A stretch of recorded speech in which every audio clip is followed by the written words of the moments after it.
Hey everybody, welcome to another exciting Arkham list video. As you can see, today we're doing our favorite, our top 3 allies.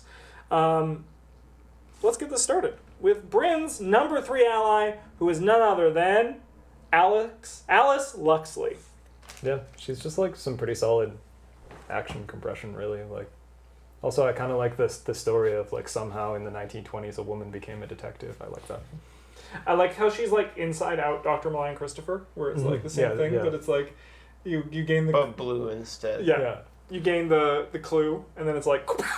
She also follows the Roland Banks thing, which I guess is a nice like... Yeah, she does pair very well with with a lot of blue cards, like Scene of Crime and Evidence. Yeah. Which is something I really thought about before. She's really good with Roland. You're like, I'll kill this dumb guy, and I'll get a clue, and then she'll kill this dumb guy, and then you just walk away.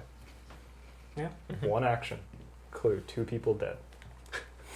Bryn just like his thing is the number of people who die when he does an action. That's, it's just that's how he thinks. You know, I'm just here to push cultists out windows. Diamond that's blast. That's me. 3 enemies dead, 3 teammates dead. Yeah. 6 people. So much value in one card. My number 3 is David Renfield. This man spins a lot for us, and when he spins, he puts Doom, and then you get bigger brain.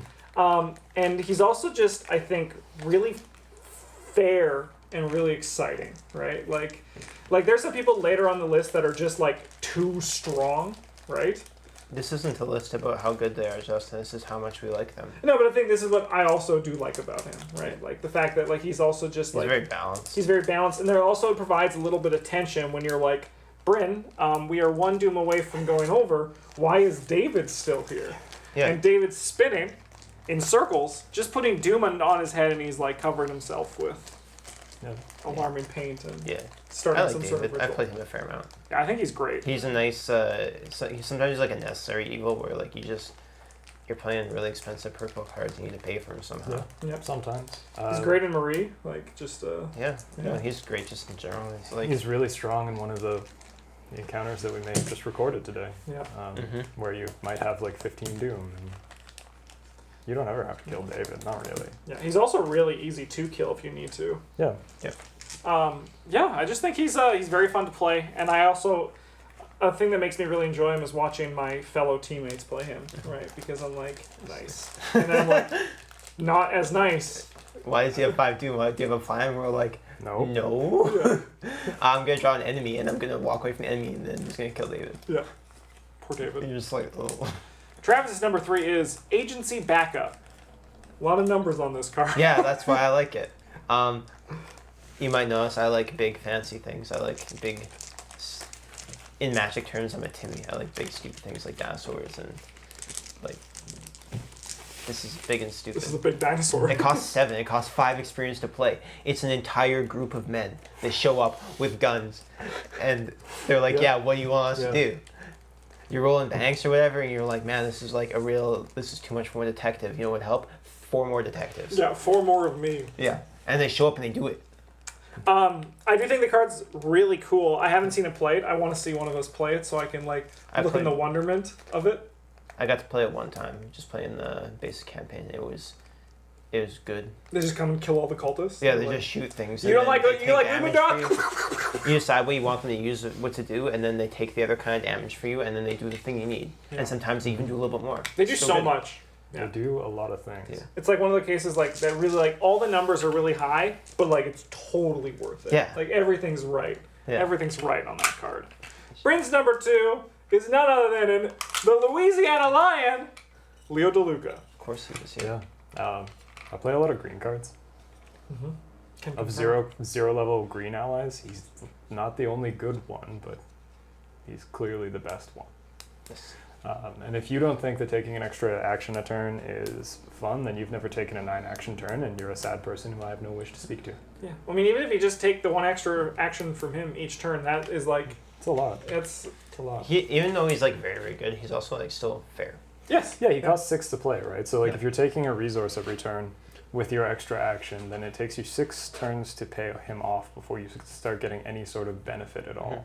But if that's what you're doing, then maybe reevaluate your choice. You can do better in your deck or whatever. Yeah, this is a game where your actions matter. Yeah. It's not about But yeah, he's also like, he's just dependable. He's there. He can even soak some damage before he dies. This is a big reason that you trended towards green early on too. If I remember correctly, you were like, I can just take more actions. I love this. Yeah, it's like every turn you get 33% more turn. It's like a lot of turn. It adds up. You can see with all of us where it comes down to the thing that we like in each color. You like taking more actions. You like drawing cards and doing big things, and I like being reactive. Right? Like so that sits in all of our colors perfectly.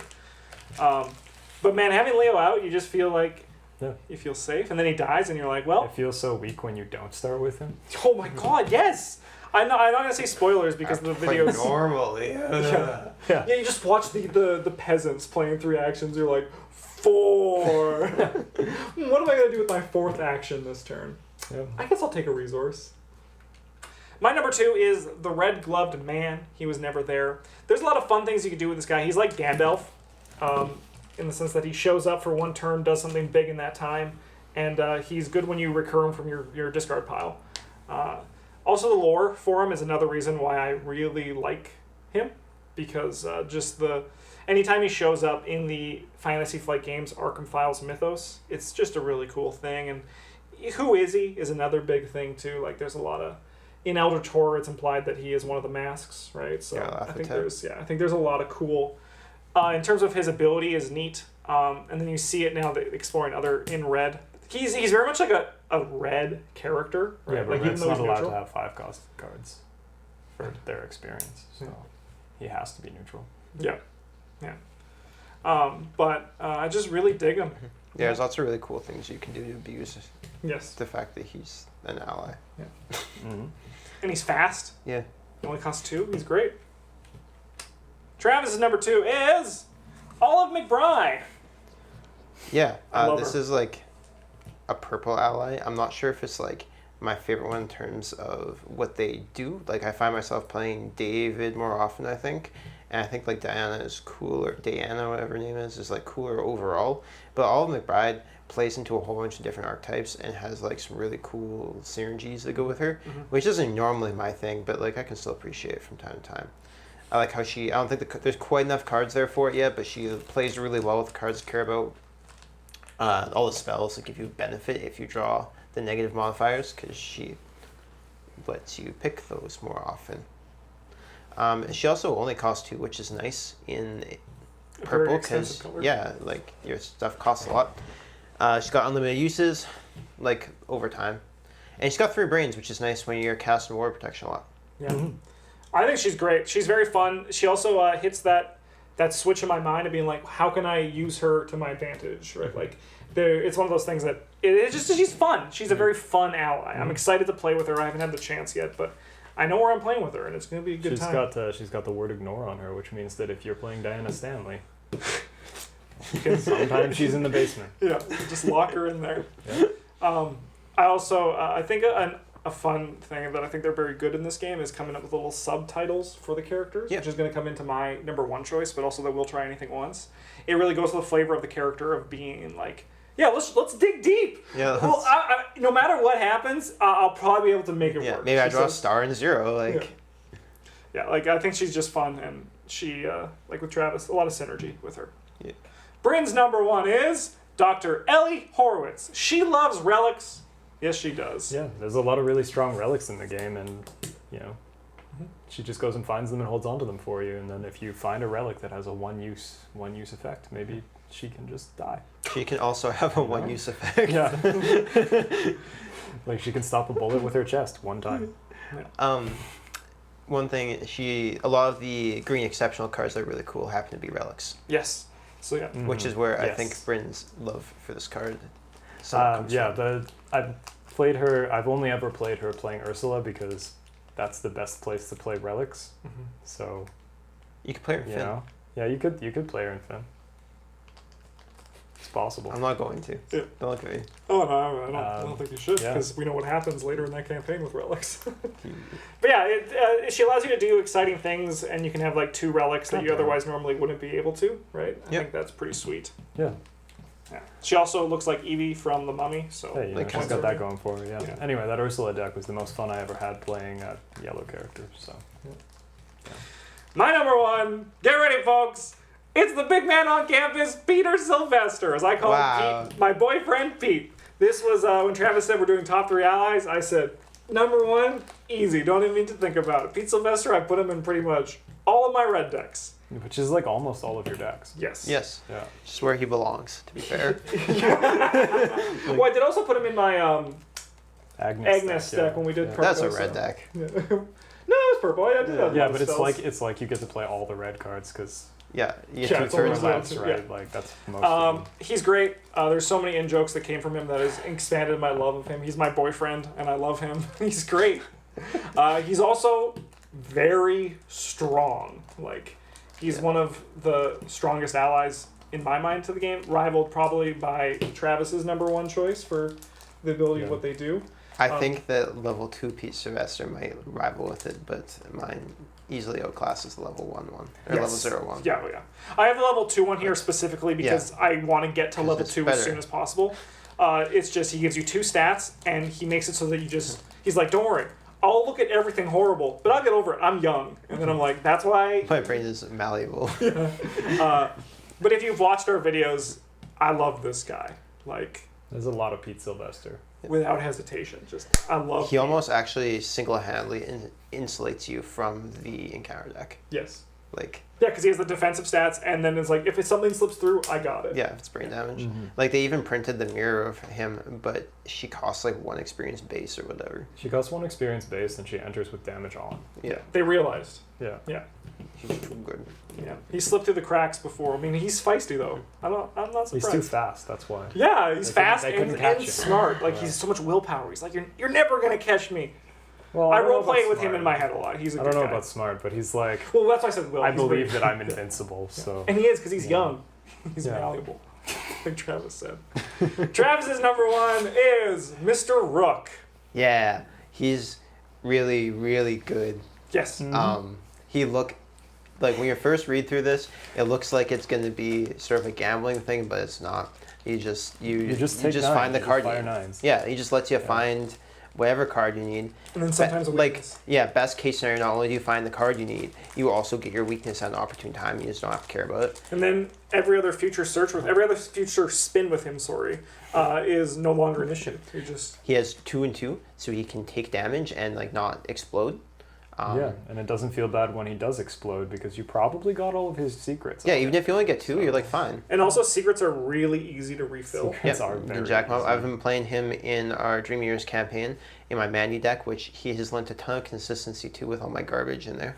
It's like 50, 60 card deck or whatever. Playing like a regulation Magic deck. Yeah. Almost have a 15 card sideboard. I've been getting there. But he just lends a ton of consistency whatever deck you're playing. I've been playing him in Luke, and he's very helpful in finding like my sixth sense. That way I can do my job properly. And, I anticipate having more good times with him in the future. He just provides such unrivaled consistency Yep. to what you need to do. Like, I need to find Pete, I'll find Pete. It's I the don't know insane why I part. would. Like, in an average character's deck, like, you have 30 cards. This guy gets to see 27 of them. Yeah. Like... Yeah, and there's not even that many after you draw your opening hand. Yeah. Like, yeah, It's ridiculous. He's great. Yeah, so always spin him for 9. I wouldn't be surprised if he got errated or nerfed. He's probably in the Experience next Yeah. thing. My only complaint about Mr. Rook is he looks like a fucking nerd. Like, He's a yellow character. That's what they do. yeah, I know, but like I was just, we're gonna go see Mr. Rook tonight. He's at the bell tower. We get there and he's like, "Hello, here's your scroll, and I also found this." I don't picture him with that. That's how I Always. picture it. Yeah. Well, Pete's much baritone. No, I mean, for me, Mr. Rook is like when I show up at the restricted section of the library or whatever, I'm like, I need information on this. And he's like, yeah, okay, I'll go get it for you. And he comes back with a scroll and he's like, also sometimes. Cock comes out. You're under arrest. Also, I found this man back there he needs to need to talk to. Yeah. Like, damn it. But yeah, these are our favorite 3 allies. My number 1, I definitely think, for me, is the strongest ally. I'm sure it's the same for Travis for that. And Bryn had Ellie, who's there too. Yeah, she's like actually not that strong. I just really like that card. Yeah, she's great. I think she's fun. Sometimes she finds golden pocket watches for you, and you're like, Let's go. Gim Yes. doesn't play this turn. That is always exciting when And that's she's sick. like, Ellie's like, look, I found Yeah. this watch that goes through time. It's like, all right, Ellie, we're going to use that. But then unfortunately, you're under Yeah. the bus. Yeah, I mean, like sometimes even she just shows up and she's like, let's wear friendship bracelets, and you're like, +2 foot, +2 brain. Yep. Pretty good. I'll take it.